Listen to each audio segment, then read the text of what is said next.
Welcome everyone to the first episode of the Purposeful Weekender. I'm joined by Ariel and Joanne. Thank you guys for joining us. By way of introduction, today's episode was themed around building a six-figure brand. As in August, we did a global survey with our community. We asked everyone, what do they want to know? What would be the most impactful thing that could help their business journey right now? We put topics like influencer marketing, topics like PR, topics like raising money, but cash, money, building that six-figure brand was the number one thing. As it's back to school week, people are back to work, summer is kind of wrapping up and we're heading into autumn and quarter 4. I thought this would be a best show to put on with the team. Ariel has absolutely grown her business in the pandemic, and I believe has smashed over £500,000 and is on a journey of just going for that 7 figures and doing well. And I'm excited to hear about your top tips. Joanne, I've been following for a while. She is an e-commerce queen. She literally has been selling things for many, many years and uses her profiles on the internet to share the journey of what it's like to run multiple businesses and to consult and help others.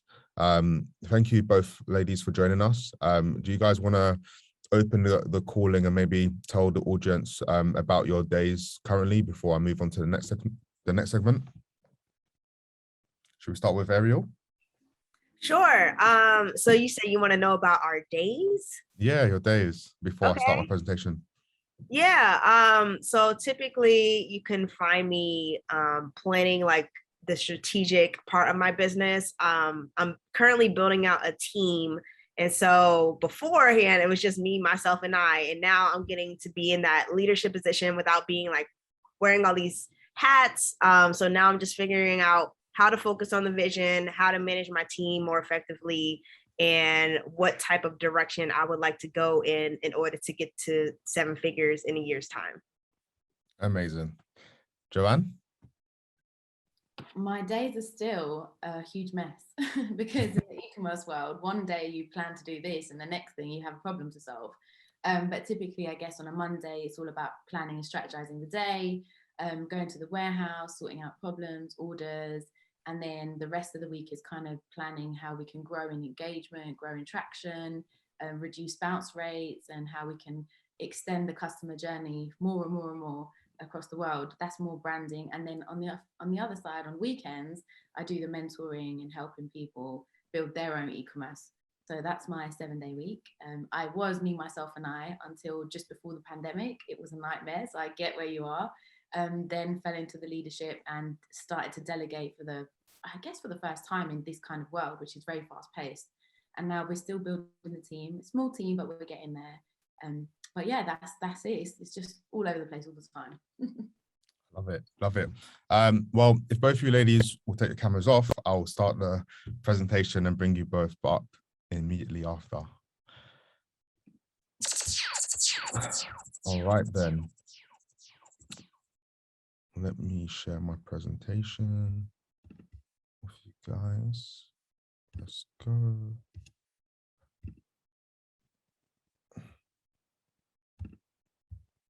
Share screen.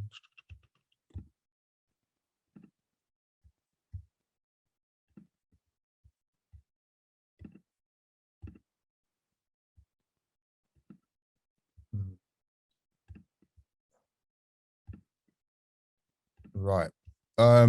So by way of introduction, I'm Bejay. I've been an entrepreneur for the last 10 years. I want to talk you guys through a bit about my story and a couple of the books that have helped me figure out different ways to kind of build the 6 figures multiple different times. I primarily started out with a business called Super. I had a tuck shop at school. We sold candy in the school playground. We had over 5,000 students trained in 4 years and built our business to 200K. I then built a Super Academy, which created the UK's first pop-up market run by teens. And we did 6 figures in 6 months and got sponsorship from Barclays, Pepsi Max, EE, Essentia, and many other brands. And Super Network is my current baby, which I do outside of Purposeful Project, which has done 6 figures every year for the last 3 years. And we do a range of curriculum design and programming for Facebook, Apple, the government, and many other brands. A lot of my childhood was spent just creating things. It's something I love. And as you meet other entrepreneurs behind the project that we've built, both Simon, both Dave, and all other entrepreneurs, we are very much a business run on family stories and helping. And my entrepreneur journey started quite young. I used to run talent shows age 12. And this is me running my accelerator age 19. These examples of tuck shops I ran. The notion of kind of building a 6-figure brand is not something that's come easy to me, and I know it doesn't come easy to a lot of people. This business actually lost a lot of revenue for the first couple of years, something we'll get onto later on in the Q&A section. This is an example of a project that we built that was quite a fast turnaround.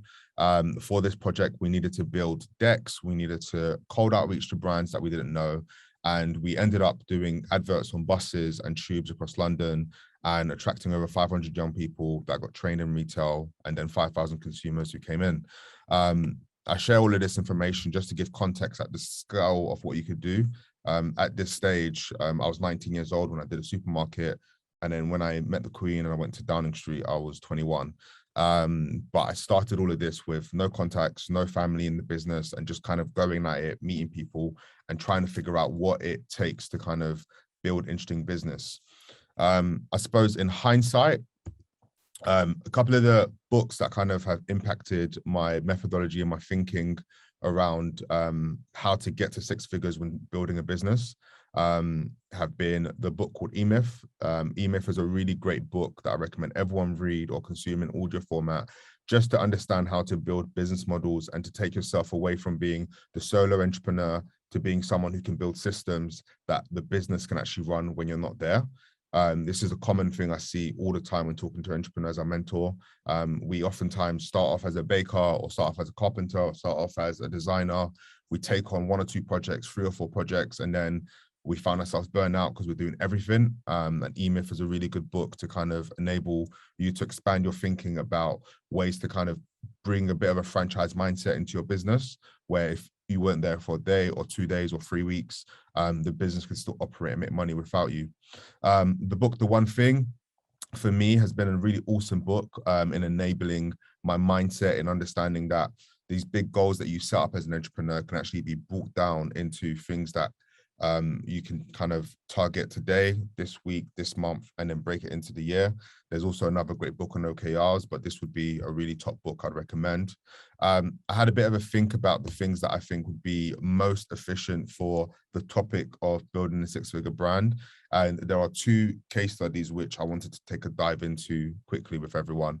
The first one is a book called Profit First, and the second one is a book called Simple Tips and Smart Ideas. The book Profit First is by a guy called Mike. I went to a conference of his 3 years ago in New York, in a place called Morristown, New Jersey, just off New York actually. And he has a very simple model which talks about paying the entrepreneur first. For many years, so over 10 years, I always paid all of my staff first, paid taxes first, paid insurance first, and always found myself kind of paying myself minimum wage. And inspired by the fact that I was independent running my business, but I was never, ever fully confident in actually being able to take holidays because the cash flow just wasn't there. Profit First teaches you a few things. You can go on their website and download the free resources. For copyright reasons, I can't just share it right now in this recording, but I can walk you guys through what I've learned from Profit First that I apply to my business now. So one of the biggest teachings in Profit First is within your bank account setup to try and set up multiple accounts that enable you to see your money in different pots. So rather than having all your business account money in one business thing, which a lot of entrepreneurs do, just have one account, actually take this kind of approach that he called the kind of Italian mum approach, which his mum is Italian. And it's an approach where you basically have different letters. So the analogy was you have one letter where you put money in that pay slip for house bills, another pay slip or letter for your food, another house bill and kind of letter for family fun activities. And he took this analogy and brought it back into business. So he has multiple different accounts, an account which is set up just for operational expenses. So that's paying for staff and paying for freelancers. Having another account where you actually set up taxes. So don't let the tax man surprise you at the end of the month or every 3 months. And every single time money comes in, just chuck a 20% there, maybe 25% if you want to be safe. Then there's another account, which he calls profit. He starts off with it being 1%, then 5%, then 10%. But every time money comes in from any project, before you put it in any of the pot, you always send a 1% to there. And over time, you can then increase the percentages you put in there. But that profit pot is your profit pot. It's not anything to do with any other pot that you're going to create. The next pot that he recommends is an innovation pot. You can call it different things, but this is things that enable you to kind of go out and kind of do R&D to create a better product or service. So that's the minimum, those 4 pots. I don't know how many of you guys currently look at managing the money that way when it comes to business. I'd love to hear in the chat, but something that definitely transformed the profitability of my business and enabled us to get to 6 figures quicker. That first business I mentioned, it took us 4 years to make 6 figures. But one of the latest business I told you, we did 6 figures in 6 months. A very big difference in those 2 stages I was in was us actually seeing more of the money that we're making. The next book I recommend, which also has a podcast, and the lady has helped over 200 businesses find better trademarks and grow their business, is a framework called Simple Tips and Smart Ideas. Erica Wolf in her book breaks down very simple analogies around how you can find more interesting ways to make revenue out of the skills you already have and out of the contacts you have. So there's going to be 2 examples I'm going to give you. I hope everyone has notepads and pen. So the first thing I want to share is an analogy that she calls the cake analogy. So a lot of times people have skill sets that they don't realize that they can actually monetize long term. To start off, if we're just saying, you know, someone's a baker, but this could apply literally to design, it could apply to sports, it could apply to so many industries. So we have a baker, someone who's, you know, for 5-10 years built baking skills, and they want to set up a baking shop. The baking shop obviously gets limited to revenue that's obviously based from the shop locale or people that are traveling through. And another way to kind of grow the revenue as a baker is, as we all probably realized in the pandemic, to go digital, have some sort of offering that lives online. But then in the cake analogy, she goes further and she goes, actually, that baker has skills that if you look at the ingredients that she has, she doesn't just have to bake and just make the stuff that lives in the shelves in her shop. She can actually make products like pancakes, like biscuits, like cakes, and these could be sold wholesale to other companies. The next thing, that's a new revenue that this baker hasn't thought about, that expands from having a physical shop and an e-commerce shop that sells stuff there, is actually the person can actually run online workshops around how to make some of their classic meals or some of their classic things that are sold in the bakery that their customers and new customers can actually pay a subscription or one-time fee for. The next thing that this kind of baker can do that can add revenue to their business is actually license out some of their food to other companies who are looking to white label, and they can kind of move into manufacturing. And then the final thing that they can kind of do is actually potentially make cookbooks. They can make pieces that actually people can kind of go and read and finish. We've now taken this person who just has this business idea of just having a baking shop and moved them into online education. You've moved them into wholesale. You've moved them into white labeling, which is kind of into distribution. And this is an exercise you can do just with a piece of paper that doesn't require any money. You can sit down with yourself and go, right, what are the things I'm really talented in, or where is this business of mine at the moment, and what are our revenue sources? Park that to the side and go, right, with the skills we have, with the 4 walls we have, what are the other ways that we can provide value to the group of people that you serve? So for example, a designer who does freelancing services for clients and does stuff on social media or branding, whatever, a lot of their business is one-on-one clients, invoicing, waiting for time for clients to come back, and they're probably great, but there's definitely the online education element. There's definitely the making kind of standard pieces of art or pieces of design that people can purchase and license without them having to make new originals. You've probably all seen the rise of NFTs. You probably have, maybe if you're a business owner, maybe purchased a font at one point. That font is owned by a designer. Now this designer has gone from having an agency to having something where they have online education around how to do certain design skills for other upcoming designers. And they also have the ability to produce something that lives on and doesn't require them to sell just their time. So if you want more tips and tricks like that, I recommend diving into simple tips and smart ideas.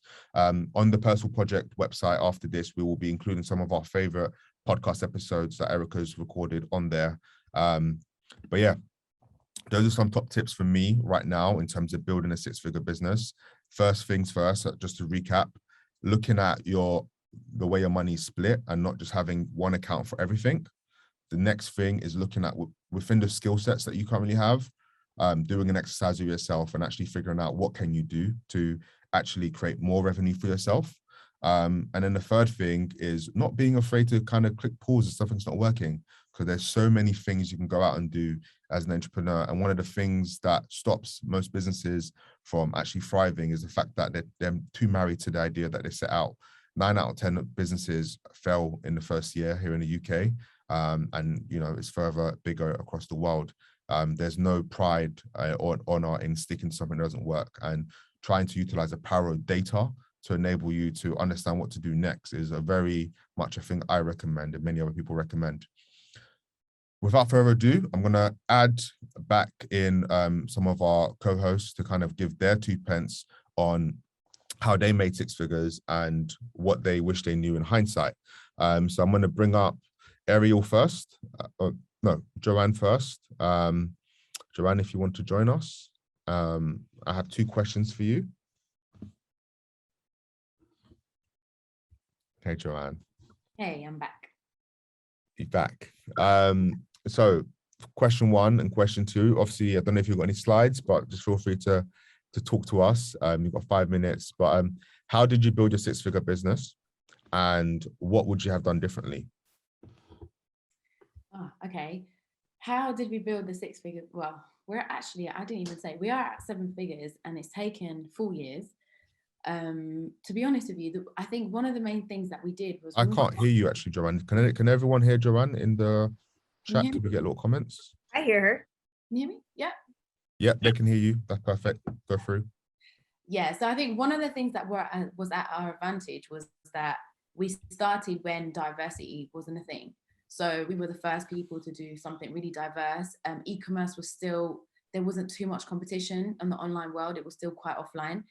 So those are the 2 advantages we had. But what we did different is we really focused on a community aspect.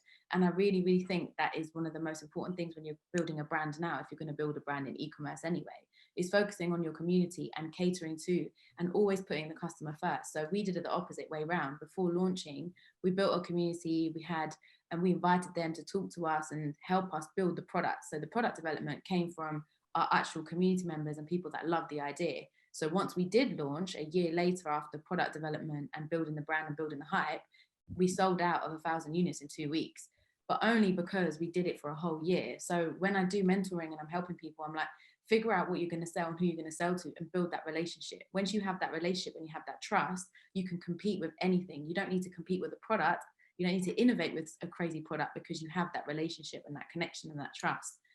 We did it for a year. We built the Instagram, we did events, and then we launched the brand, then we launched the products, and then it's just a marketing thing. But again, it did take us 4 years to get to where we are now. How we got there as well, many mistakes.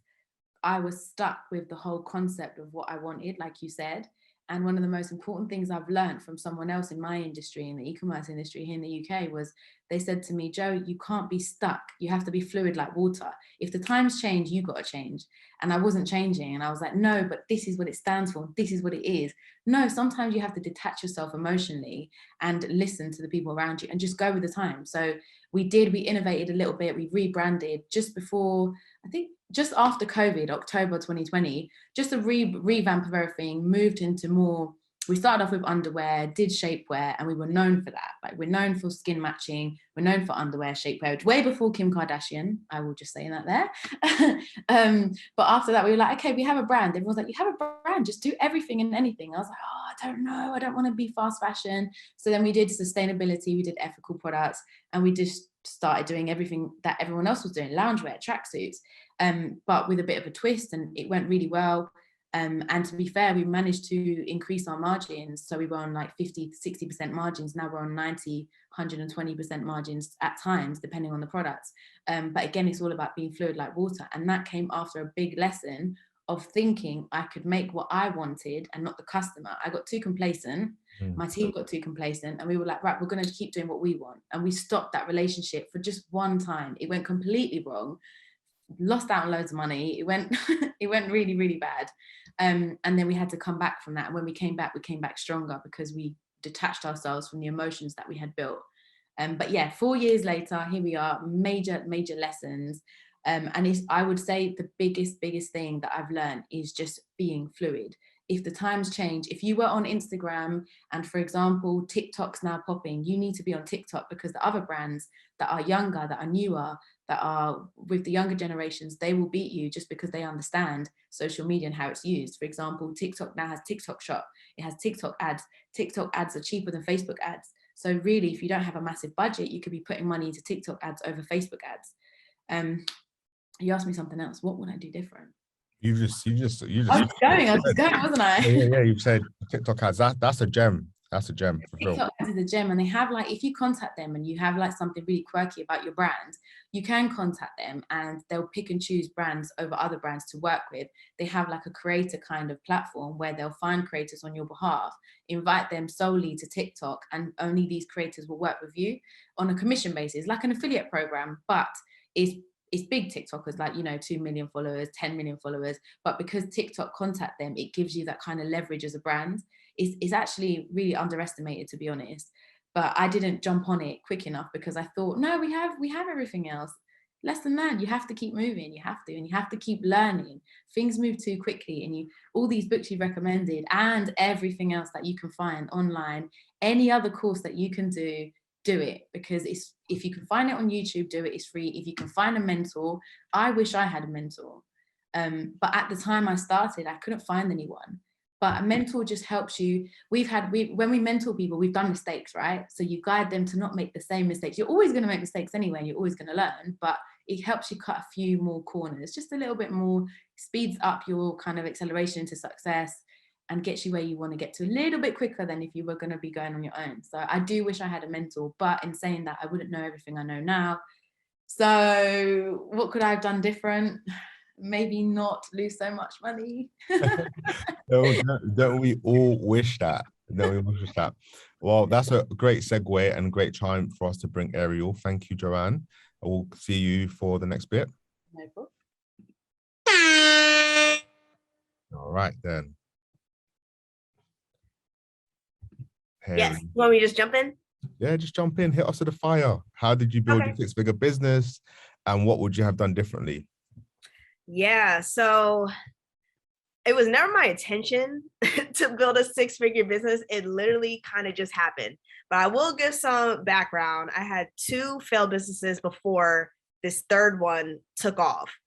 And so I studied entrepreneurship in school. So I kind of already had the background in business and marketing. My first business was in photography. I got bored of that and I just dissolved the company. Second business was in music management. So I actually had artists I was managing. And I had 3 artists. I did that for 4 years, but I wasn't making any money at all. I was supposed to get 20% as a manager, but 20% of nothing is nothing. So that was just I had a pivot, and I was like, you know what? I know I'm capable of earning more. I deserve more. And so I had to leave that company that I was building for 4 years, even though it seemed successful on the outside. Like I got my artists verified, I got them on TV, all that stuff. The money was not consistent at all. And so I came out with an ebook, and the ebook was on Instagram growth and techniques for building your following while also launching maybe like a side hustle in order to monetize it. That $20 ebook made me $100,000 in 90 days. It was 3 months and I made 6 figures off of an ebook. And it was Hold on.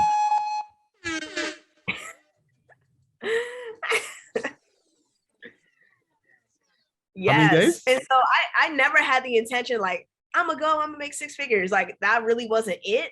But I did have the intention of, I want to make more money. I want to have multiple streams of income.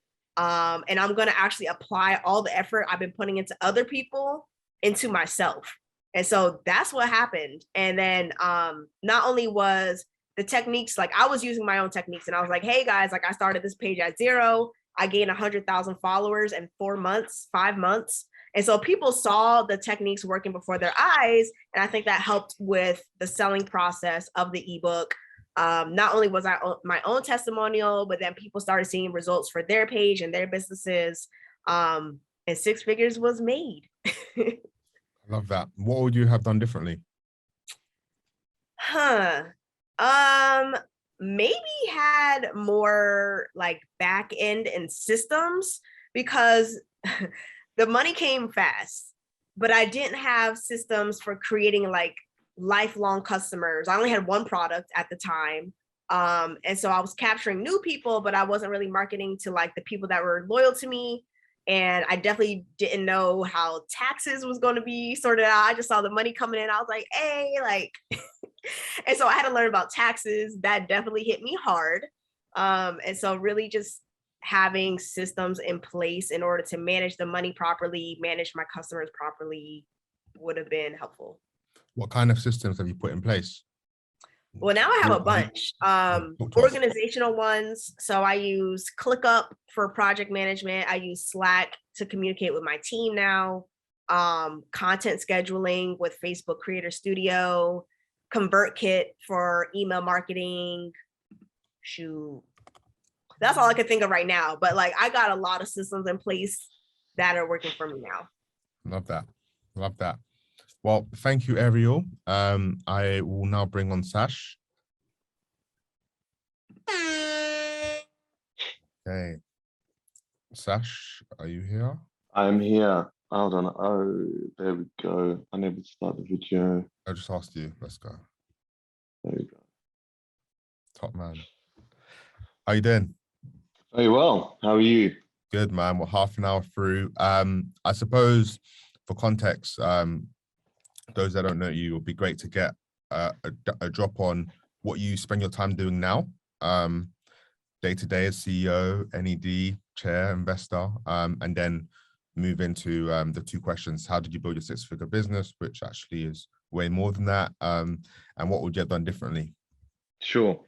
So I am currently working as a chairman for a new disruptive marketplace, which is focused on vintage furniture and sustainable furniture called Rehouse. Also work as a non-exec for a bunch of other businesses.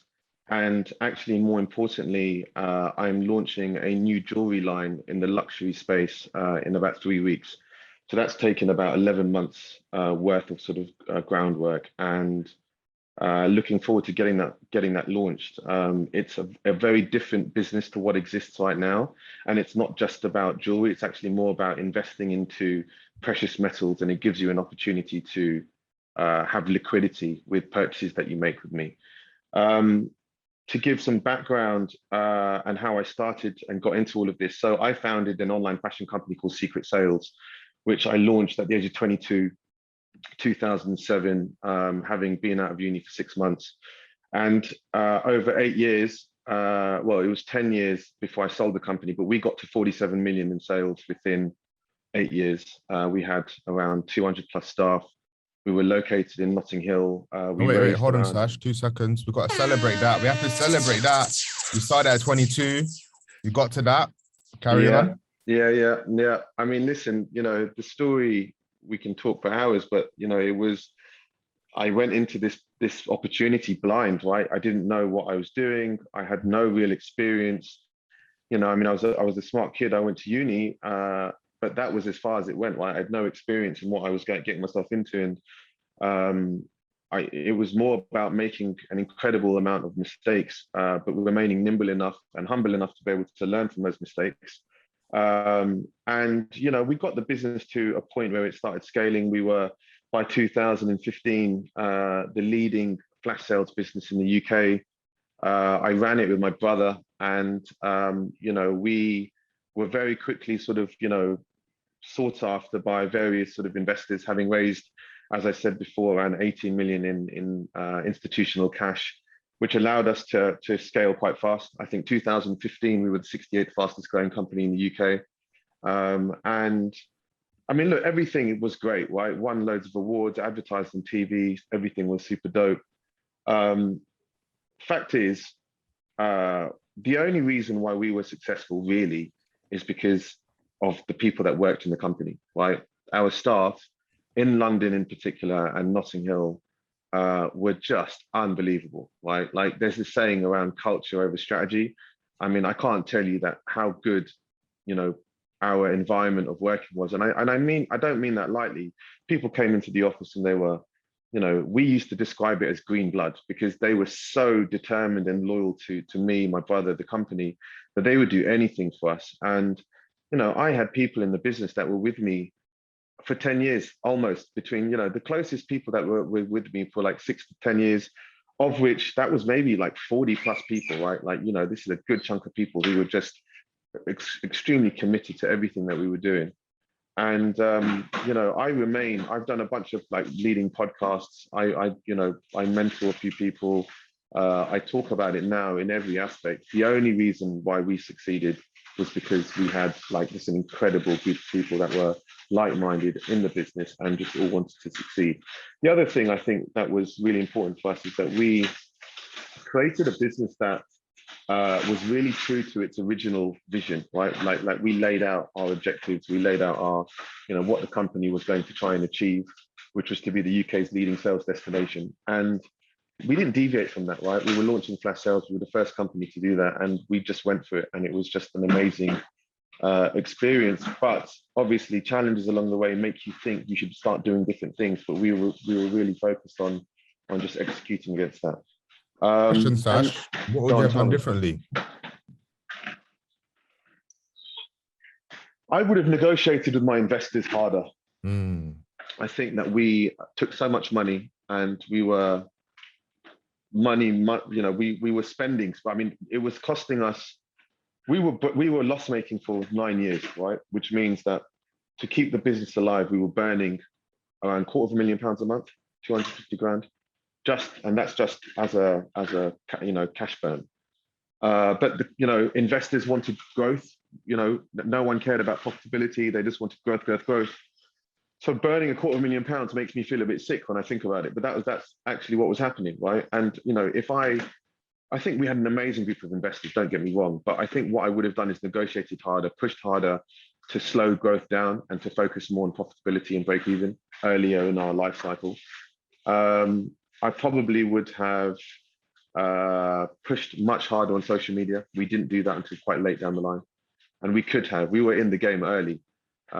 We could have been at the forefront of that, and we weren't. And I definitely think that there was a big opportunity missed with the lack of social media presence. But my brother didn't believe in it, and I believed in it, and, clashing of opinions. Wow. Love that. Thank you so much for sharing. Could I have both ladies on the stage also, Ariel and Joanne? If you could video yourself, that's great. There we go. So you've all shared interesting stories. Everyone has kind of taken a different path. Everyone's at a different stage. A lot is to be desired of the success you guys have had. We've obviously spoken about what you would have done differently. Everyone that's listening right now, if you have any questions for the audience around the six-figure question, around what they did differently, around what they do now, please pop it in the Q&A. I will be answering it in a minute, but I've got a few 5 questions I personally want to go through myself. This one was actually first to Ariel. You mentioned that you now use Slack and ClickUp. This is something that I've actually implemented in my team. We use Trello. I find it so important to kind of like have a visual representation of everything that we need to do. Talk to me through a bit about productivity and time management in your world. Yeah, that was very important, even in the beginning stages. So I pretty much came up with a routine when I was making my first 6 figures, because I was still working. I still had a whole 9 to 5 when I made this money outside of it. So routine and time management was very important. And so I held myself to it just like personally before I had systems in place. But I would wake up, create content from something that I saved earlier or found inspiration from, around like 8 a.m. At noon every day on my lunch break, I would post it. I would try to engage with people for like that hour. And then the rest of the day, I would just go back to my 9 to 5 and then maybe plan some stuff out at night once I got home. Now, time management is definitely different. I have so many other elements going on. And so having ClickUp, like a project management software, is very valuable, very helpful. Yeah. Love that. Do any other panelists want to chime in on that before I jump in my next question? Time management, productivity. I'll give you a quick one. I don't take many meetings until around 10 a.m. at the earliest. Reason is that, you know, answering emails does not work, right? Sitting there in front of your computer and just responding to messages does not actually work. So I try to get that most of the important mails out the way first thing in the morning. I start taking calls at around 10. And you know, outside of the fact that everyone's experience around working from home and what the pandemic has done will be different, but for me, I've realized that actually my efficiency levels are far higher without commuting anywhere, right? So just being able to execute and to get things done in an environment that's comfortable for me. So I mean, I'm sure people don't necessarily agree, but for me, I think it's a matter of prioritization and being disciplined with your time more than anything else. Love that. The next question I had, maybe Joanne, you can start with this one. I experienced this first time at 19 and it was a real shocker, but there's a difference between the first 100K you make and then the next 100K. Like you work your way up to kind of get that first grand and then the first 10 grand and then 100K. Obviously it's kind of a benchmark where people normally start leaving their jobs once the business starts doing that. Some of us sooner who love risk, but people try to kind of get to that kind of figure before they move on. What was your experiences like of those two different journeys of like, right, I've made it, and then now it's like, okay, we've got to do this again and again and again. Is there anything that you can kind of share in terms of a mindset when it came to, you know, approaching 6 figures and doing 6-figure deals and kind of having it as a target and not just something that's lofty on the vision board? Yeah, well, for me, it was really different, to be honest with you, because my first business that I had was in events. And that was when I was really young. And it's a service-based business, right? So service-based businesses, it's your time. You make more money. So I hit my first 100K really quickly in about 3 months with service-based. It was brilliant. With the brand, it was a nightmare because service-based, and you don't need that much cash flow, to be honest. Your products aren't coming out. You're not coming in and out. With the product, it's cash flow you have to have. You can't be in red. It's impossible because you can't have product. If you don't have product, you can't sell. So my mind had to shift to, you actually have to work a lot harder.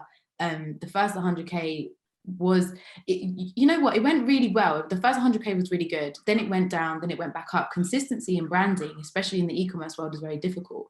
But the mindset that I had was, okay, we implemented this kind of system where on a Friday we do reports, on a Monday we'll implement what went wrong and what went right. Always looking at how we can sell more. It's all about selling. It's, even if you're doing a digital product, I'm sure everyone knows and everyone else knows, it's all about selling. How can I sell more? How can I reach more audiences? And yeah, I think the mindset was just a very different thing because 2 different businesses, and I was very complacent that I thought because I had done it really quickly before, I could do it really quickly again. And it wasn't like that. It was learning, it was reading, it was understanding that it can go wrong and it's okay if it goes wrong, because it did go wrong in the second year. The first year was booming, second year went wrong, it went terrible.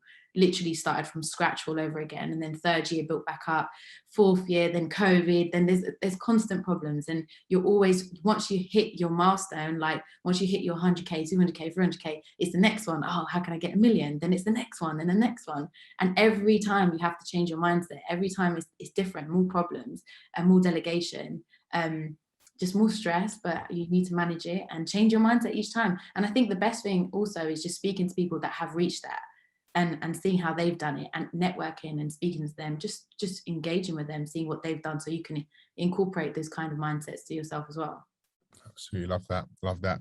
I had more questions, but I might have to save that for a podcast with you guys later, because there's a lot of questions that have come in, and we don't have long. So for just to mix it up, I'm going to allow people to come up and ask their questions. Talia has just put in the chat, if people want to raise their hands, they can. But obviously, if you don't, I can read your question out. So I've got Chris ready here as a question. What does a strong brand look like to you? Wait, we've got a first person who's raised their hand. See the pro. I'll come on to you next, sir, or madam. So yeah, the first question from Chris Reddy: what does a strong brand look like to you? Does anyone on the panel want to answer that? Yeah, okay. Yeah, go on, Joanne. For me, anyway, again, e-commerce world, I think you can't always, unless you have big money and you're innovating products, you can't really compete with products. So it's your branding, your message, how you're making your customers feel in anything, even a digital product. How are you making your customers feel? How do they feel after they've bought your product or bought anything that they come from you?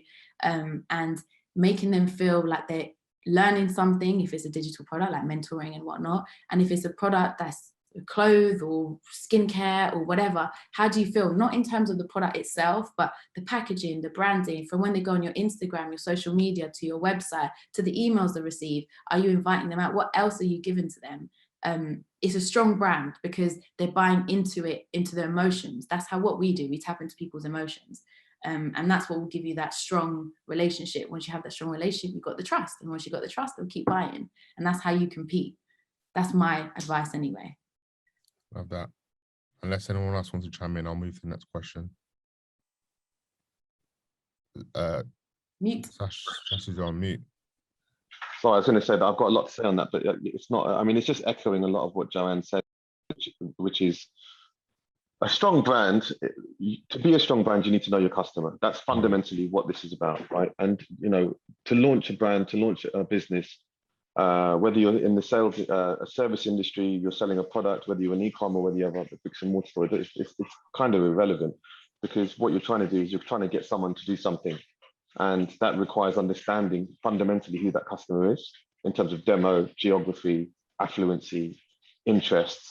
And then you communicate with them on that level, right? You speak to them on that level. So like, you know, I'm not going to talk or create a finance product and talk to them in a jolly way. You need to be a little bit more stern, in the same way that if you're going to try and talk, you know, create a consumer facing B2C, perhaps be a little bit more colloquial or a little bit more tongue in cheek, right? There's lots of different ways. And at Secret Sales, we built 40 different personas of customer that we communicated to in different ways at different times of day and things like that. And, you know, building a brand is much more than just tone of voice, right? It's Red Bull is a really good example of a company that I think is unbelievable, in that they believe in pushing boundaries, and they do everything in their power to, you know, whether it's to do with flights or soapbox things down a hill or whatever it may be. I think, you know, for what they stand for, they've just nailed it. Yeah, love that. I agree.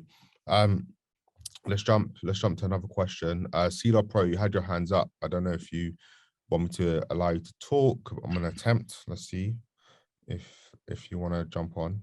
Yeah, go on. Hi guys, thank you for the opportunity. My question was really quick. How did you build social proof and credibility at the early stages of your business? This is aside, you know, the usual reviews and whatnot. I'm just looking at e-commerce and pretty much every other business really. How did you get people to trust you did you have to spend on PR, magazines, and whatnot at the early stages? And is it necessary? Would you advise any business to do that today? Bearing in mind the plethora of businesses out there and the competition, really. Ariel, do you want to tackle this first? Sure. So I teach this a lot, and it's not like you have to pay to get that credibility.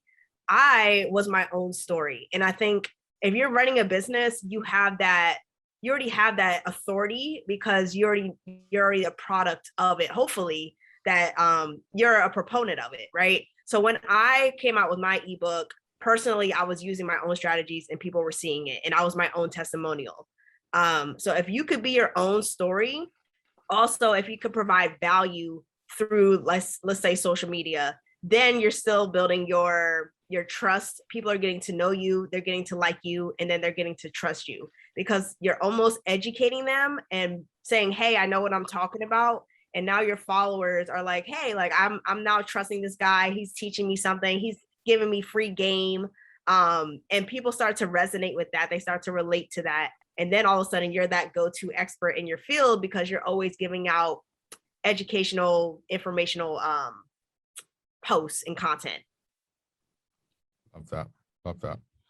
I hope that answered your question, Cedar. We've got so many questions to fly through and not enough time.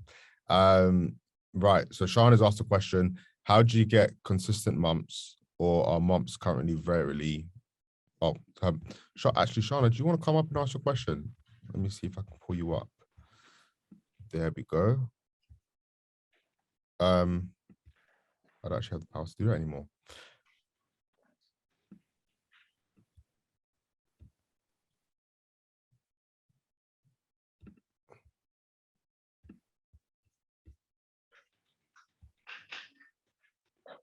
Shauna?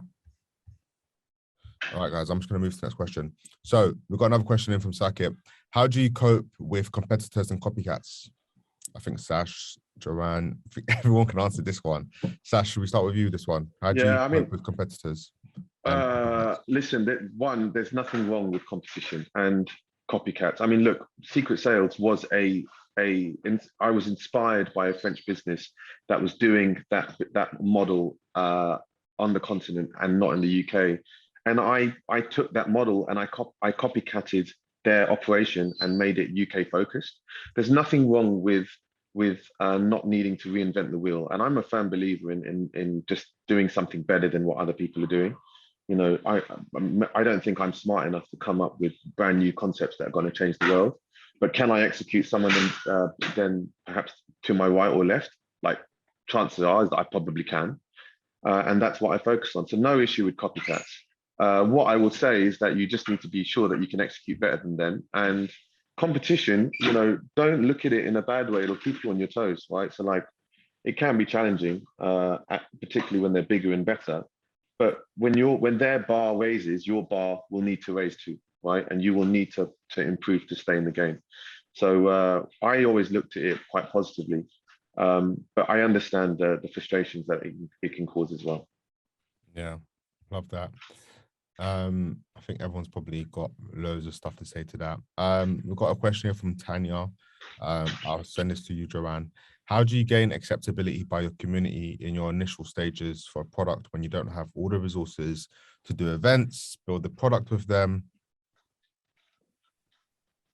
I feel like we have been really lucky with COVID, to be honest. We are now a digital world and that's been accelerated. So you have the luxury of connecting with people online around the world. Before, we would only do events in London and therefore couldn't really do events around the world unless we were traveling there. But now we can do like what we're doing right now. So I think what Sach said as well is the most important thing is figuring out who is your community, what do they need? Forget product for a second. What do they need in terms of what do they need in terms of feelings and emotions, and build that out, communicate with them and tap into that first and foremost. You can build a mailing list, you can do a private Facebook group, you can do a private LinkedIn group, you can do a WhatsApp group, you can do anything, engage with them, send them pictures if you're doing product, ask for feedback, send them freebies, build that trust, build that relationship, maybe hold little webinars like this or product development that you're doing, ask like a focus group ultimately. you can invite them into things. And once you've launched, you can give them a discount because they've been part of the process. But I feel like even if you don't have the resources, the internet is pretty much there. All these things online are free. You can contact people around the world, from literally South America to Africa to UK, just how we're doing it now. So don't think that you can't. Think of the ways that you can, and just connect with people, literally connect with people, build groups and keep adding people. Give them something to talk about. They'll tell their friends, and then they'll invite more people, and you'll grow that community more and more. Love that. Love that. We've got a question here from Nick Taylor. I'm going to direct it to Ariel first, and then Sach, if you can chop in. How important is it to have trademarking in place to protect a brand before putting it on social media? I believe it's important, especially like copyright. Like when I came out with my ebook, I made sure it was copywritten, but it wasn't until after it was live, because someone did try to duplicate my entire ebook, put it out as their own, and then they even put the copyright symbol on theirs. And I was like, I had to get lawyers involved, like I had to shut her down. It wasn't cool. So I think it's very important, going back to people that copycat you. You want to make sure that you have your legal systems all in place, so that doesn't happen, or you could do something about it if it does. Trademarking, I think it depends. I think that's more of like an advanced business thing that you'll need to do. I don't think you need that like off the rip, because it is like a costly investment. But if you really want to build something legitimate, it's always good to have. I always recommend it. Love that. And then Sach, you obviously had a different type of business. What was your journey like with trademarking? Yeah, I mean, we trademarked quite late, probably 2 or 3 years in, and we had a bunch of people already having bought. Like, we had people in China that still own Secret Sales China, Secret Sales New Zealand, Secret Sales Australia. And we just at that stage, there wasn't a lot we could do. You can't trademark a method of operation, right? If you're going to try and copycat someone else's, how they're doing something, you can't trademark that, right? What you can trademark is your name. And so in the instance where you feel like it's worth it, like I've just trademarked my new business, it cost me about, I don't know, $1.5 grand to $2 grand to get a European trademark approval. It's not breaking the bank. If you can be bothered to go through the process, and it's not that difficult either, you can do that. To Ariel's point, you should do it, right? If you can, given particularly if you're starting a business with the assumption that you're gonna, do something successful with it. So you would want to protect it. And so you should. But it's not always everyone's, a lot of the time you want to prove concept, get things off the ground, demonstrate to yourself and others that it works. And then you decide to do it. Just don't do what I did and wait a few years. Yeah, big facts. Yeah, definitely agree. There's no special way to do it. And there's obviously the key thing is just get that momentum going. Sometimes it can hold us back from starting. Right, guys, we're actually just about to run out of time. We've just done an hour. It's been really, really cool. Thank you all for joining us. I just want to take the time to walk everyone through what's happening at the Purposeful Project at the moment. There's a few things that we're up to, and there's a few giveaways happening. For those that don't know, we partnered with TikTok this year. So it was really good that Joanne mentioned them at the start of the conversation. We did a search for next great entrepreneur. We gave away £35,000 this summer to 2 entrepreneurs. We're launching 2022 edition in a couple of weeks' time. The Purposeful Weekender is happening this Saturday, next week Tuesday, next Saturday. If you guys don't know, on our site, you're able to do a lot of different things. We've just literally done our rebrand. Rebrand went live at the start of this month. Via our website, you're able to do a few things now. Whenever you want, you can kind of log in and sign up for our membership, where you can meet other entrepreneurs, get access to investors. You can come and do our program and events. I've just mentioned what's happening for you guys. It's all free. That's one of the things that we're committed to doing moving forward, and we've been doing since we were created. We've also got our podcast option there for you guys to kind of come in and enjoy as and when you want, and that takes you through interviews like we did with Sach, the founder of Rebook. We've got one of Ben Francis from Gymshark. We've got on demand, and more importantly, we have a live chat option where you guys can kind of actually get in touch with us. We are literally in beta mode with the new site, so we are taking feedback from you guys. And we are in the process of buying a house where we'll be housing entrepreneurs for free, called Entrepreneur House. And the notion is we want to take away any excuses people have, whether it be food, bills, or rent, that holds people back from starting their businesses. So if you're not tapped in yet, please go online on Purposeful Project, sign up for the membership, book an onboarding call. Let's see if we can get you guys a free coach, free mentors. There's literally over 300 entrepreneurs who've built successful businesses who want to give time. We're very excited for this Purposeful Weekend series to kind of get going. I will be dropping an email to everyone who attended with the details of where you can find the speakers. Thank you everyone for joining. That's it. We end right on time at 7:30. Thank you so much. Thank you. Thank you. Bye guys.